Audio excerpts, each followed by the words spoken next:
Hey guys, what is up? Hope everyone is doing well at our new London campus, our Bedford campus. I'm really glad to be back with you guys. And as you can see, I have my guitar today, which I'm excited about. And man, I just thought I'd play a little something for you guys. I thought I'd kind of show you my skill level so you guys can see. But had this guitar a while, but listen, here's kind of my skill set. It's nice, right? It's nice. But I got some other jams. Here you go. See if you can hear this. It's nice, right? Oh, yeah. I suck. Um, Here's the thing. I don't have any skills at the guitar, but I own a guitar. It's really lame. But the reason I'm starting with this is because in college, everyone I knew played the guitar. It was just like the thing to do. And it was cool. And there was a part of me that, man, I just got really passionate about it. I'm like, well, I can play the guitar. I can do it. So I borrowed a guitar from a friend. I spent a day kind of messing around, doing these things. And then very impulsively, I don't recommend this, I went out and I bought a guitar. Yes, not a great move. So I bought this guitar, and it's a purple guitar. I don't even know why I bought a purple guitar at the time. It seemed cool, but now I'm like, I don't know. I have a purple guitar. It seems weird.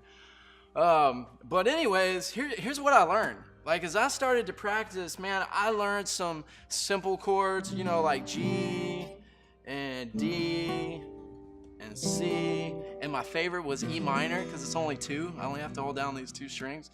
But playing the guitar is hard, and it hurts your fingers. And I began to realize that for me to grow and get better, like, I was going to have to learn more chords, learn all kinds of beats, learn how to strum, all these things. And what I realized is that even though I was once passionate, man, when I found out how hard it was going to be and all the hard work it was going to take, all of a sudden that passion began to fade. And there was a time where I used to pick this guitar up every day, and I'd be sitting around playing it, just kind of messing around. And then it moved to this place where it was just on a stand in the room. And every now and then I'd get it, right? And then before you know it, it was in a case. And I never touched it. Even last night, I was trying to find my guitar, and I'm like, where's my guitar? I don't even know where it is. And I'm yelling to Mary, I'm like, hey, have you seen my guitar? And she's like, you're what? And I'm like, I'll find it, right? Like that's just like my passion, what I was once passionate about, it faded. And I just wonder how many of you guys are like that, where you've had things in your life that you have been passionate about, but it hasn't seemed to last, or it began to fade. Like, for some of you, maybe you're like me and you tried a musical instrument, you tried some kind of music or something connected to that, and it was harder than you thought. Or maybe a sport, it required talent, a skill set that you thought you had because of your passion, your excitement, but you quickly realized, I don't have this. Or maybe for others of you, maybe you're a gamer, a big gamer, and you love to get a new video game because you are passionate about it. I'm going to conquer it. I'm going to beat this game. But then after you beat it, you don't really play it that much anymore, right? It was funny. This past week, I played Fortnite for the first time. I was with Andrew and Derek, and it was great. My first time, I got third place, which I was really proud of. I just kind of hung around and I crept and hid like the whole game. But it worked out good. And then I tried to go head to head with this guy toward the end, and he like blew me up real fast. But I got third, and I was happy. And there's something in me that's like, well, I got third, so I don't really want to play that much anymore. And that's the thing about our passion, right? We can be so excited, driven, passionate about things, but at some point, have you ever noticed how it begins to fade? How it begins to go away, and all of a sudden we're just not passionate about that thing that we once were. And today, that's what I want to talk about. If you are joining us, we're in a series called V&V, that stands for the vices and the virtues in our life. And today I want to talk about the vice of laziness and the virtue of what it is to be a disciplined person. And for some of you, you might be thinking, well, laziness is connected to passion. And you're saying, well, a lazy person is someone who's not passionate, or they're not a driven person, and that's why they're lazy. And I would actually push back on that idea a lot today. And while that's a piece of it, it's not the full picture. It's not the bigger piece of the puzzle. And we're going to talk about exactly what that is in a minute.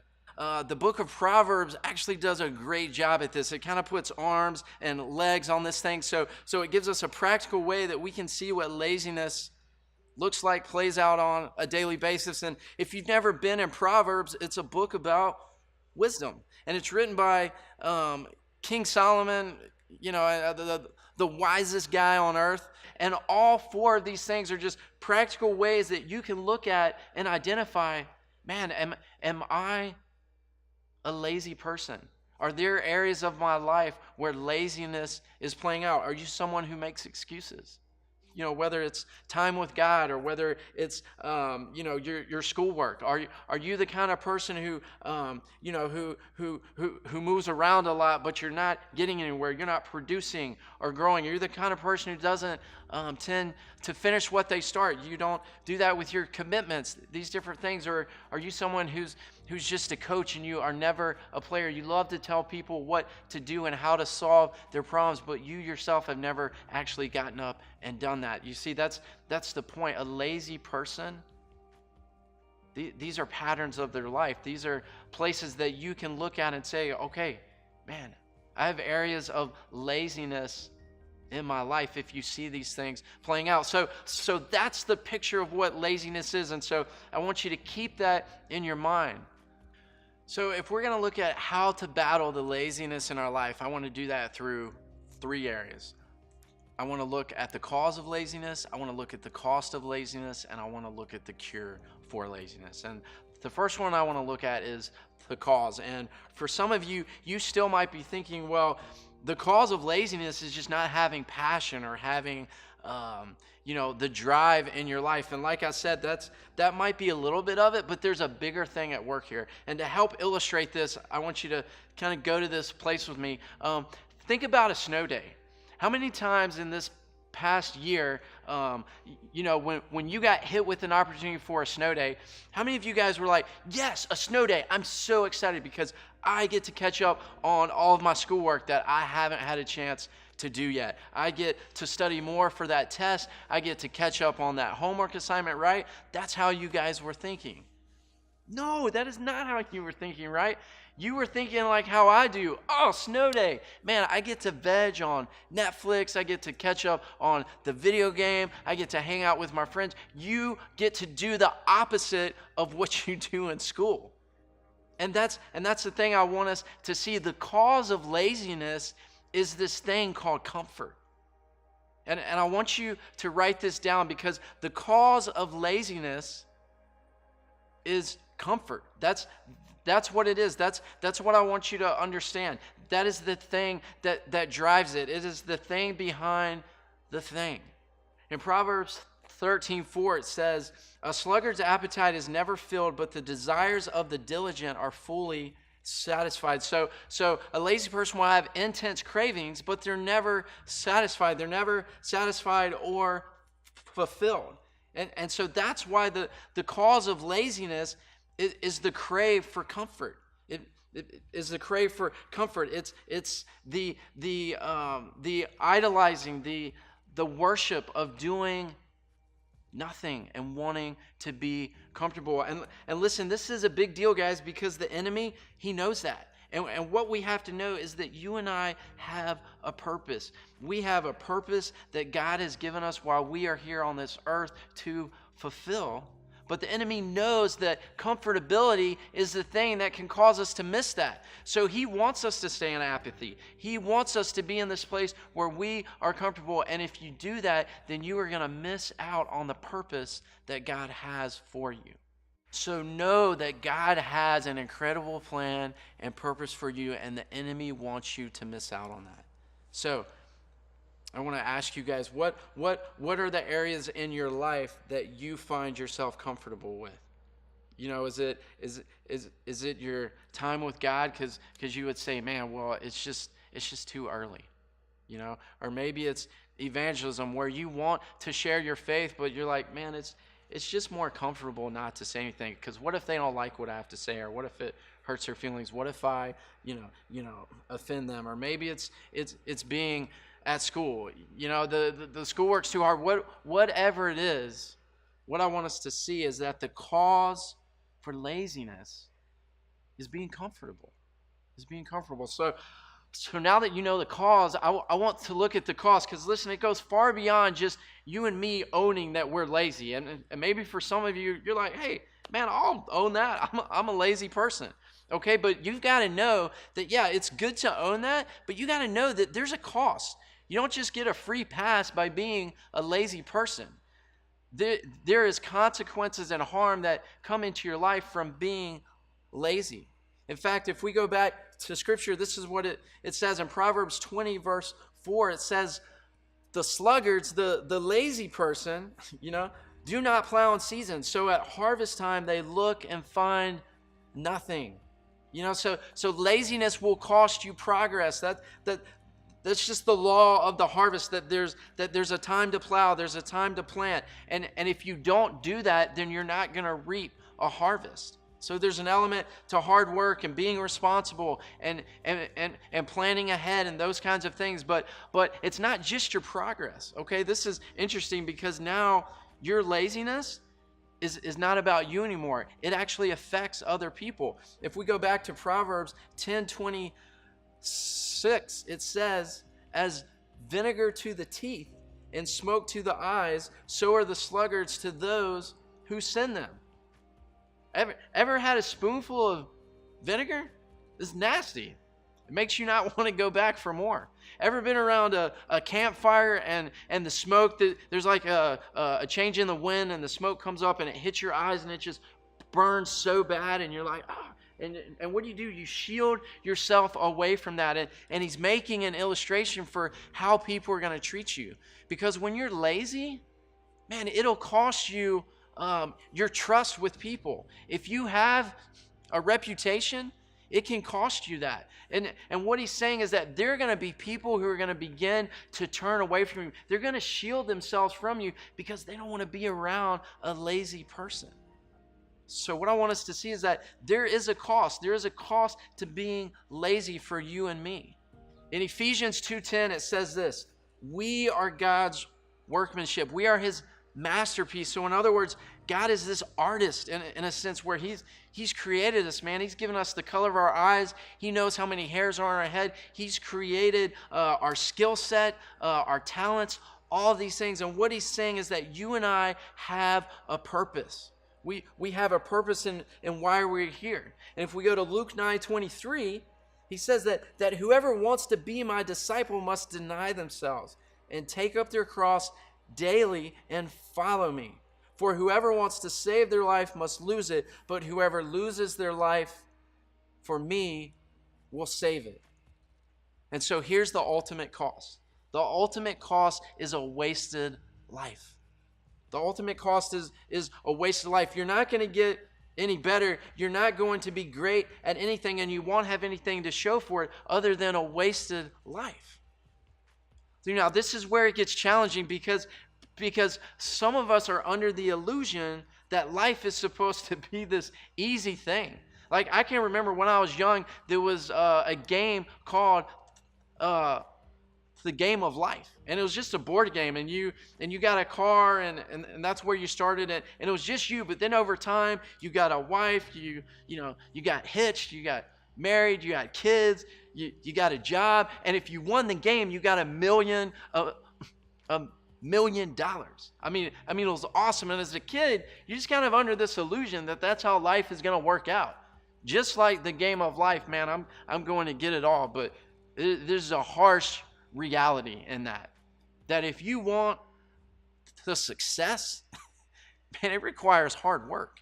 It requires hard work, and for you to be a disciplined person. And listen, there's this element to life that's called the grind. And the grind, I would argue, is one of the places where you're going to experience God the most if you allow yourself to embrace the discomfort that it brings. I mean, listen, I've had a lot of jobs in life. I've had jobs I've loved. Man, I was in insurance at one time. I loved that job. Man, there was another time I was in online education, which I still do a tad bit. I love that job.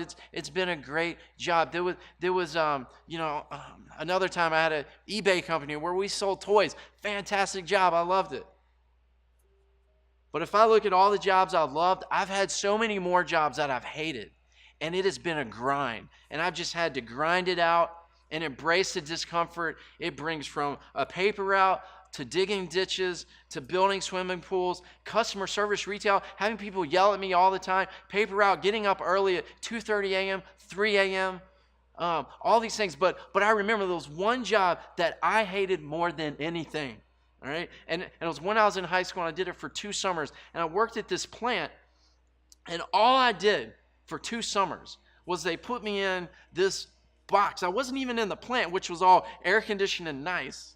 But I had to work outside in this little box of a place. And they would put me in what's called a blaster. And I would put my hands in these gloves, and it would spit out these little pieces of rock and sand. And I would literally blast the paint off of all these conveyors and all these parts to the engines that they had to repaint every year. And that's what I did. And it sucked.